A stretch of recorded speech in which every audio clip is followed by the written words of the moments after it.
Hi, welcome back to Leaders Speak at Stories at Work, a series where I speak with leaders from across the world and ask them to share anecdotes from their life that has shaped opinions they have or indeed the person they are. Today, again, I'm in conversation with Nitin Paranjpe. Nitin is the Chief Operating Officer at Unilever, and I've been lucky enough to have him as my mentor. But this story is even more special because it is about one of the most inspirational leaders that I've had the opportunity to serve under, Harish Manwani.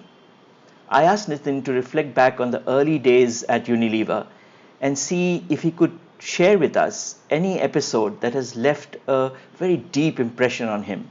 And this is what he shared.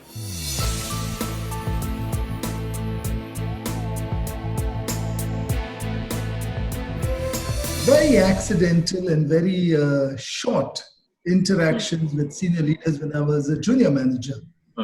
The importance of which I only realized over time, and fairly powerful lessons delivered in a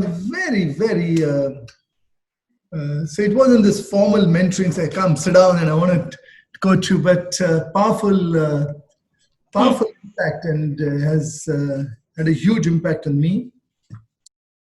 So I'm going to start off with two relatively or seemingly innocuous incidents. The first one was, I think both of them were in the early 90s. One was when I was working for Harish Manwani, and the other one was when I was working for Windy Banga.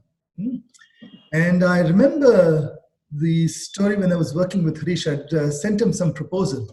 And it had been 2 or 3 days and I had not got any response back from him. So I was naturally a little concerned whether he'd seen it, whether he liked it and didn't like it. And I happened to see him when he was walking across the corridor. We were in those days in Back Bay Reclamation Office of Hindustan Lever, as it was then called. And I think he was just crossing and passing me by and going maybe to the washroom. And having seen him, I couldn't let go of that opportunity. And I asked Harish, have you seen the proposal? So this was literally in a few seconds. He paused, he thought, he said yes, and simply said to me, yeah, I have. And it was short of your usually high standards. And he just said that and he walked away. And that one line that he used at that moment has stayed with me almost 30 years later. And I went back and I thought about what he said. And he did many incredible things in that one little line and how he delivered it. The first thing, by saying usually high standards, he made me believe that I was capable of really good work. But also by saying it was short of my usually high standards, he simply said that was a piece of rubbish. That's what I delivered to him. And I went back and thought to myself as to who would I like to be and what would I like to be remembered as. And somehow that one line triggered a lot of introspection in me. And I realized that each one of us over a period of time builds a reputation for someone who produces okayish work, just chalta hai attitude, get by, or someone who would like his or her name at the bottom of a report to be almost a stamp of quality, a stamp of a certain standard. And I promised myself at that moment that I would never want to do anything which I will not feel proud about, which I wouldn't want my name to be under. In a way, I found that remarkably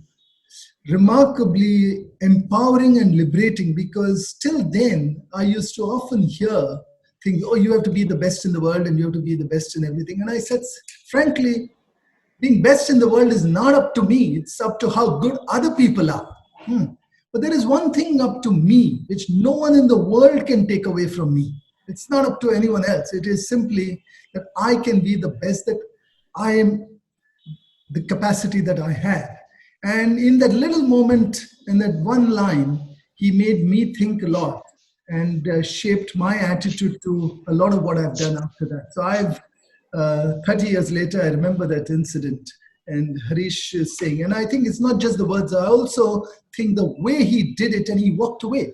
He didn't belabor this point, he allowed me to reflect over it and come to my own conclusions. And that's what I thought was remarkably powerful.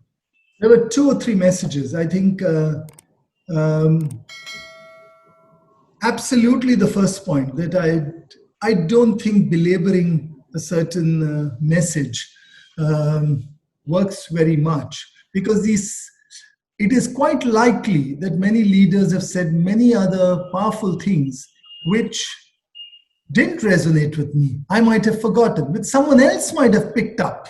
And because it might have made more sense, the penny might have dropped.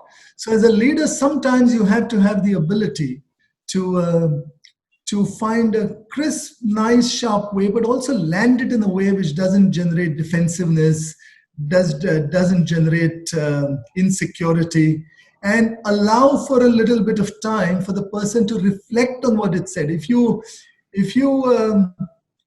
decode everything and take it from step 1 to step n to QED and call it out, possibly you might explain something, but it might lose some of the it might prevent a person reflecting on it, and the real learning happens through the process of reflection and not what you hear.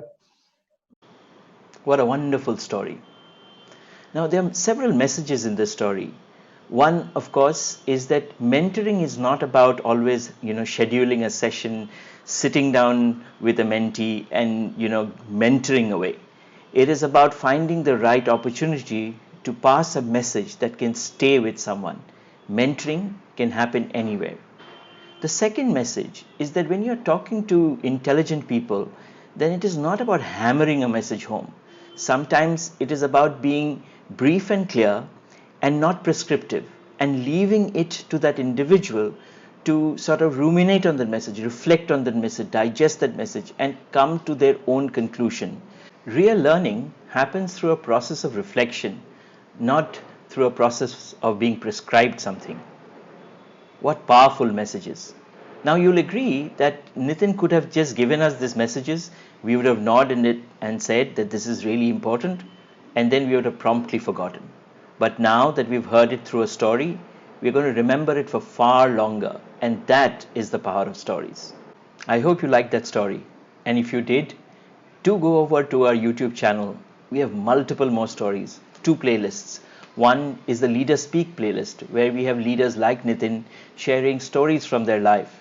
And then we have the Story Bank series, where I've curated stories from across the world that you can use in business. And while you're there, do remember to subscribe and hit the bell icon so that you get an alert whenever we have a new story.